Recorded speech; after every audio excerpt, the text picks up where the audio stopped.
Hello. Hi. How's it going? Can I come in? Thanks. Am I the only one here?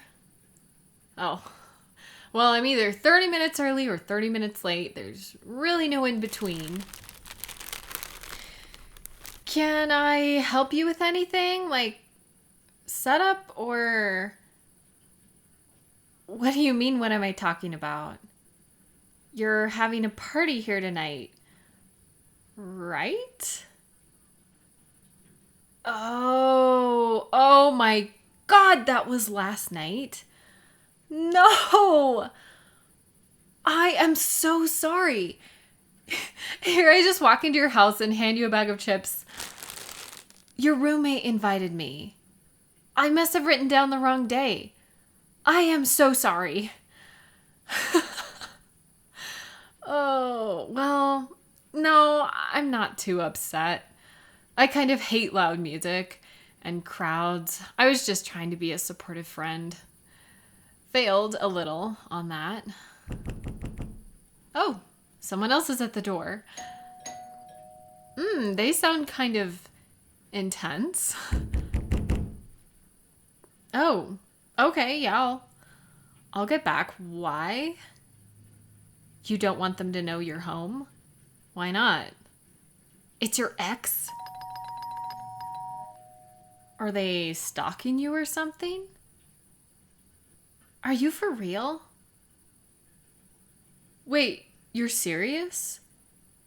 They wait outside your house? That is so creepy and not okay. I don't care if all they want to do is talk. That is seriously messed up. That's harassment. Do you want me to call the cops? You think they'll go away eventually? But this is super scary. If someone is out of control enough to be showing up at your house after you told them you don't want to talk to them, who knows what other bad decisions they're going to make? Well, yeah, but you shouldn't have to wait until someone gets hurt to put a stop to this. Did you just say it's not that bad? This is bad. This is wrong. That's something abusive people do all the time. They cross the line just enough where it's inappropriate, but you aren't sure if you're allowed to ask for help. You are allowed to ask for help. I am telling you right now. They are still yelling, and someone needs to shut them up. What? I'm going to tell them to get the fuck off your lawn. Hey, who the hell are you? Why are you being so loud and obnoxious? I don't care who you want to talk to, they clearly don't want to talk to you. Seems like your problem. I want you to get out of here, dumbass. I will call the cops to escort you if you suddenly forgot how to drive. I don't care.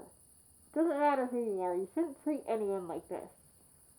You are trespassing and you need to leave. Yeah, I will make you leave. Go away. Go away. Go away. Go away. Go away. How does that feel? Is that nice? You like that? You know what? Same to you. And there's a lot more where that came from.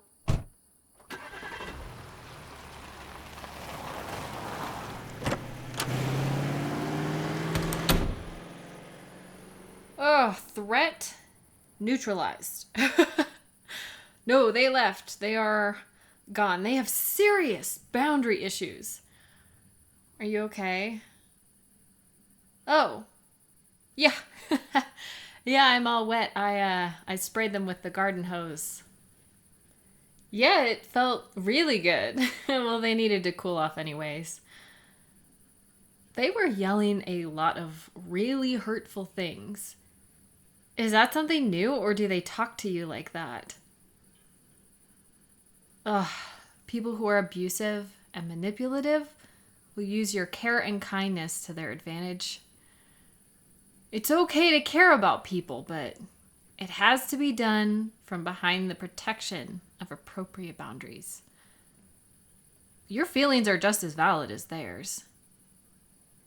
Just because you're able to forgive them doesn't mean they get to hurt you over and over. What do you mean by that? You were worried about them? They treated you like that and you felt guilty for breaking up with them? Do you feel comfortable telling me why? Oh, I see. They told you if you left, they would kill themselves? That is a very serious thing to say. When someone says they want to kill themselves, that is very serious. I've had people say that to me before. It's really important to prioritize safety, but remember, your safety is just as important as theirs. When people talk about suicide, they are in a really awful place, possibly the lowest point in their life. And I'm not a professional psychologist. Are you? No. Well, me neither, but I know they are reaching out for serious help in a serious situation. But I'm not a professional, so I know I'm not qualified to help them. And I would never put that kind of unrealistic expectation on myself. That would be putting us both in danger. People who are trying to manipulate you will use your empathy against you. A lot of people use self-harm as a threat to get you to stay in their abusive cycle. They say, if you leave, then I'll kill myself. But you can't make decisions for them.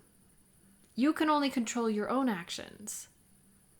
That's a choice they're making, and it has nothing to do with you, even though it can feel like it does. You needed to leave for your safety. And for their safety, there are professionals you can call to help them in ways that you can't. And you still feel guilty. Do you know what an EpiPen is? Say someone's allergic to a bee and it stings them.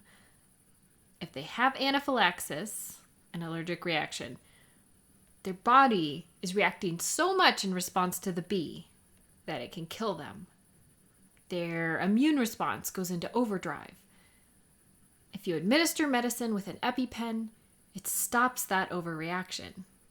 It saves their life. But it's only temporary. You still have to get them to the hospital as soon as you can, otherwise the reaction will start again. So the EpiPen will temporarily save their life, but a lot more needs to be done before they are safe and can begin to actually recover. When someone's talking about ending their life, like your ex was, that is really serious. If you don't feel safe around them, and if they're being abusive to you, it's very important to get assistance from someone who knows how to handle situations like this. Remember, the goal is to keep you both safe. And calling for help is like an EpiPen. It's going to temporarily protect them during an overwhelming time. But it's still very important that they get specialized care to stop that cycle. But that's not a choice you can make for them. That's their decision. And it can be really hard to accept that some people don't want help. That's a really good question. Someone who's hurting, who is suicidal and reaching out to you is very different from a person who's using their well-being as a threat to put you back into a dangerous situation. A friend saying they're struggling and feeling suicidal is reaching out for help, and that's a great chance to support them and work with them to find some specialized care.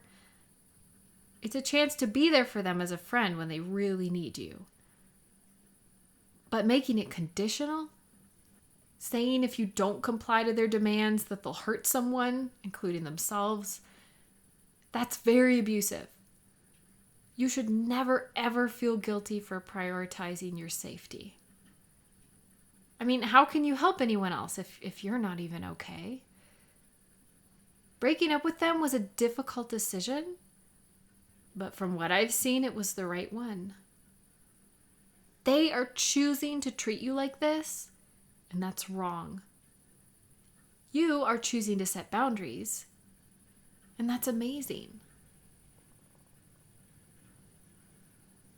Can I ask you a question about your family? If you don't want to answer, that's perfectly fine. Did people in your family make their actions conditional to yours? Did they say things like, "You make me so mad," or "If you weren't like this, then I would be so angry," stuff like that? Yeah. If you're used to hearing things like that, it makes sense that when your ex talked to you like that, it didn't feel any different or wrong. The way other people act can definitely make it harder to stay calm or make good decisions. But ultimately, we make our own choices and choose to behave or react a certain way. We can't help being angry. It's an emotion.